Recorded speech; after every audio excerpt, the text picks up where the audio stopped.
अस्सलामुअलैकुम and welcome to the show खेल का जुनून। मैं हूं आपका host Faisal Ilyas. Pakistan super league season 9 का 30th मैच आज कराची के नेशनल स्टेडियम में जारी है और देख रहे हैं हम कि कराची में पिच काफ़ी डिफरेंटली बिहेव कर रही है। आज के मैच में हमने देखा कि 185 स्कोर किया मुल्तान सुल्तान ने, जो टॉस हारे थे, और क्वेटा के रायली रूसो ने उनको बैटिंग कराई। 186 के ताक़ुब में अब क्वेटा ग्लैडिएटर्स खेलेगा, बैटिंग करेगा। एज वी स्पीक दोनों ओपनर्स जो है वो ग्राउंड में आ चुके होंगे और उम्मीद करते हैं कि अच्छा चेज़ हो। और ये दोनों टीमें आज खेल रही हैं टॉप 2 में जगह बनाने के लिए। पेशावर ज़ल्मी ने हमने देखा कि मैच अपना आखिरी मैच जीतकर उन्होंने 13 पॉइंट्स के साथ टॉप पोजीशन पे जगह बनानी है। आज का मैच ये डिसाइड करेगा कि फर्स्ट या सेकंड पोजीशन पे आया मुल्तान सुल्तान आती है या क्वेटा ग्लैडिएटर्स आती है। आज के शो में डिटेल में PSL के मैचेस के बारे में बात करेंगे। हमारे साथ हैं हमारे एलीट गेस्ट। सबसे पहले पाकिस्तान के साबिक टेस्ट क्रिकेटर, साबिक चीफ सेलेक्टर हारून रशीद साहब, सर शुक्रिया शो पे होने के लिए। वालेकुम सलाम। गुड सर,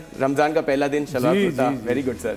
ऑलराइट, सो उनके साथ हैं पाकिस्तान के मायानाज स्पोर्ट्स एनालिस्ट फरीस शाह साहब। फरीस शाह साहब, शुक्रिया आपका शो पे होने के लिए। Good to see you again in the show. पहले भी आप आए थे जब स्टार्ट हुआ था PSL। अब PSL तकरीबन जो है प्लेऑफ्स की तरफ जाने वाले। आज आखिरी मैच है प्लेऑफ से पहले। लेकिन हारून भाई, आपसे स्टार्ट करते हैं।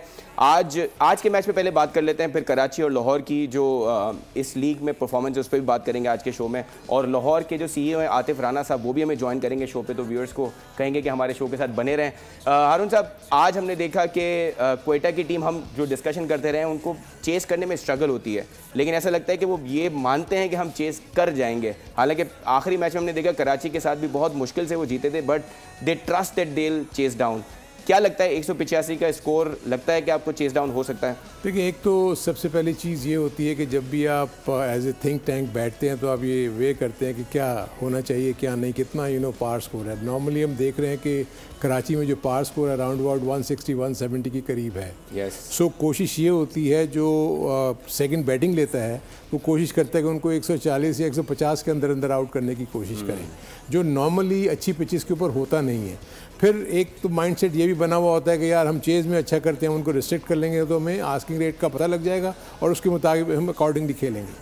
लेकिन अगर तो बैटिंग पिच है फिर तो आप वो काफ़ी हद तक उस पर आप ठीक हो जाते हैं। लेकिन अगर थोड़ी सी ट्रिकी पिच हो, जैसे कि हमने कल के मैच में देखी थी जिसमें बाद में बात करेंगे, तो आज पिच इतनी बुरी नहीं थी।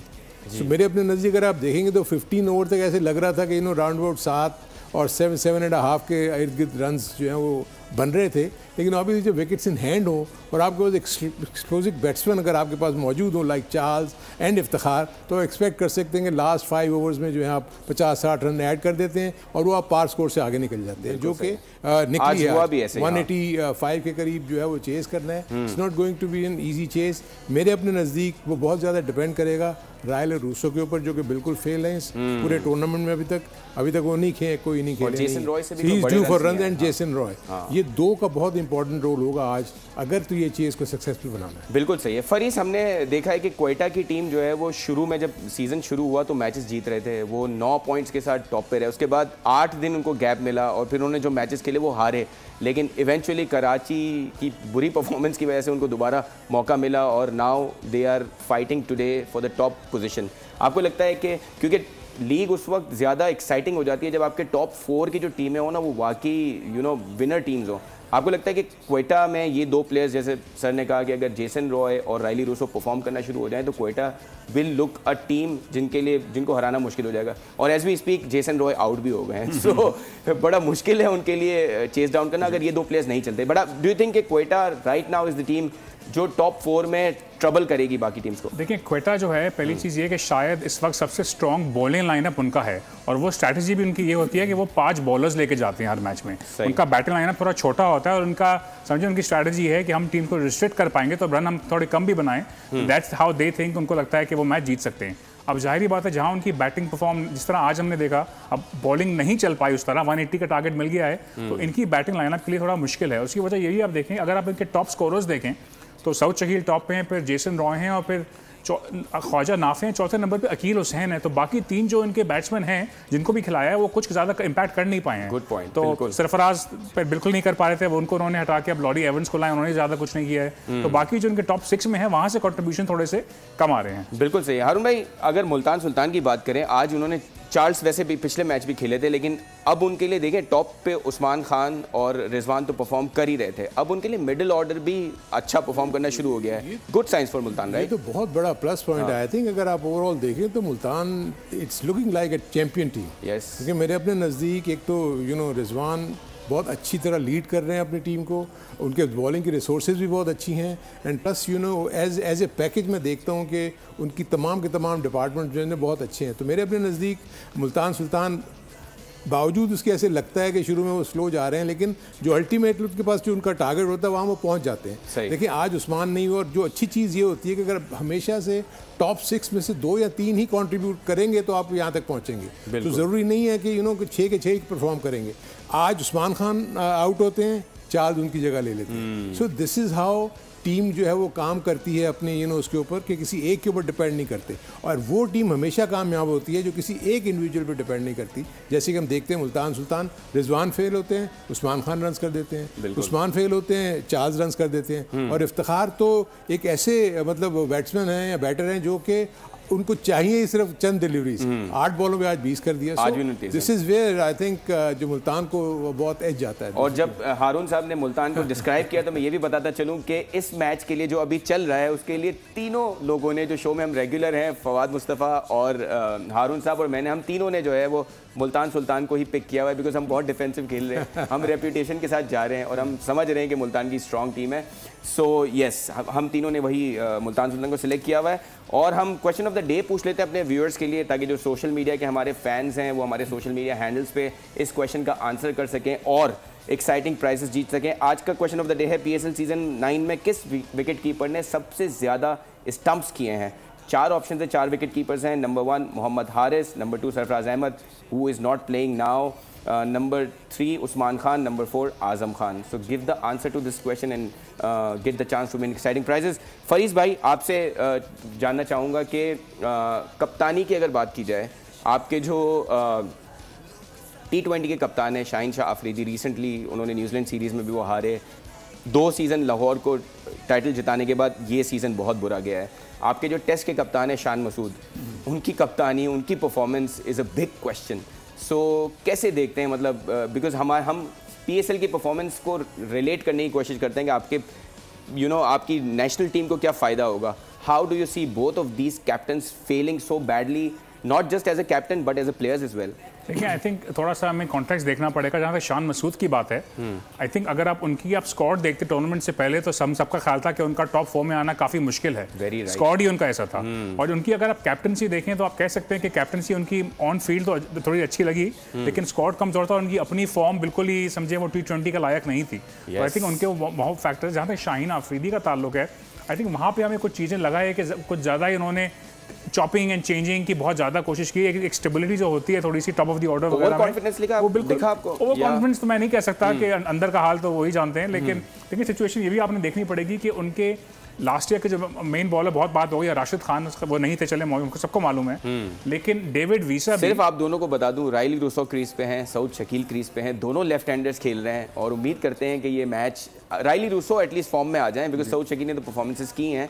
सो सिर्फ व्यूअर्स को बताने के लिए कि ये सिचुएशन है और क्वेटा बैटिंग कर रहा है कराची के स्टेडियम में। यस, तो मैं कह रहा था डेविड वीसा, सऊद शकील भी आउट हो गए हैं। सो आपने जिक्र किया और मैंने यार ये कमेंटेटर्स कर्स होते हैं, इस तरह वो होस्ट कर्स हो गई है। सो डेविड वीसा जब थे पहले मैच में इंजर हुए और जब तक वो वापस आए 11 में 6 मैच बाद, और लाहौर बाहर हो चुका था। Now David Wiese is a very good allrounder. ये वो ऑलराउंडर था जो हर सीजन में इनको मैचेस जिताता। उसके अलावा वो एक बहुत इंपॉर्टेंट मेंबर हैं लीडरशिप टीम के। वो शाहीन अफरीदी के लिए बहुत अच्छे लिeutenant हैं जो काफी किसी उनको मशवरे वगैरह देते हैं, एक्सपीरियंस क्रिकेटर हैं। सो आई थिंक ये भी एक फैक्टर था, लेकिन आई थिंक उन्होंने कुछ चॉपिंग एंड चेंजिंग कुछ ज्यादा ही कर लिया। अब्दुल्ला शफी का एग्जांपल ले लें आप, वो पाकिस्तान में अब वनडेज में भी काफी कंसिस्टेंटली परफॉर्म कर रहे हैं।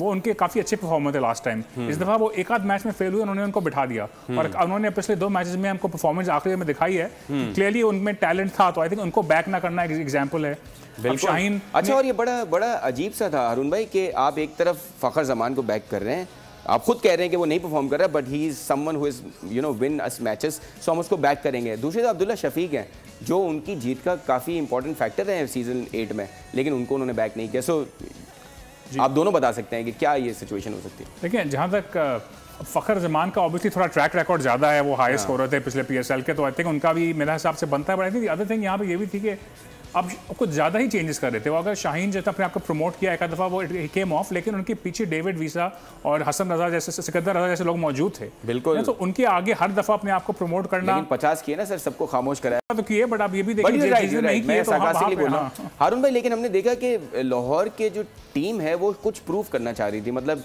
एक कैच लिया अब्दुल्ला शफीक ने, उन्होंने साइलेंट करना चाहा किसी को, शाहीन शाह अफरीदी ने 50 किए, उन्होंने खामोश करना चाहा किसी को। लगता है कि वो सोशल मीडिया या ये चीज़ें फॉलो कर रहे थे, जो एक एडेड प्रेशर था as a player. You can tell us के क्या ये चीज़ें कुछ मैं ज़्यादा देख रहा हूँ, ख़ास तौर पर ये जो PSL में हर एक ने अपने अपने अजीब से वो बनाए हुए हैं, कोई आउट करने के बाद अजीब से जेस्चर देता है, कोई 50 करने के बाद कुछ करता है, कैच लेके कोई ये करता है। तो आई थिंक ये इनकी अपनी अपनी वो है। लेकिन अभी जिस पॉइंट पे हम बात कर रहे थे कैप्टेंसी के ऊपर, देखें सबसे बड़ी जो मुझे प्रॉब्लम्स इन दोनों टीमों में नज़र आई वो ये थी कि जब ये लोग पिक कर रहे थे ना टीम, होता ये है कि जब आप स्क्वाड को पिक करते हैं ना, उस वक्त आपको पता होना चाहिए कि मेरे प्लेइंग 11 ये होगी और मेरे बैकअप नहीं है कि मैं वो बैकअप में प्लेयर्स रख रहा हूँ जो अगर मेरा ऊपर कोई प्लेयर अनफिट हो जाता है, जैसे इन्होंने वीजे का जिक्र किया, तो क्या वो उसको रिप्लेस करेगा या नहीं करेगा, और उसके मुताबिक अगर वो रिप्लेस करता है तो वो परफॉर्म करेगा। यहाँ ये लोग मिस आउट हुए। इन्होंने पूरा डिपेंड कर लिया कि 11 पे। अब ये एक्सपेक्ट नहीं कर रहे थे कि राशिद खान अनफिट हो जाएगा। अब राशिद खान का आपको रिप्लेसमेंट ही आपने नीचे नहीं रखा हुआ। बिल्कुल।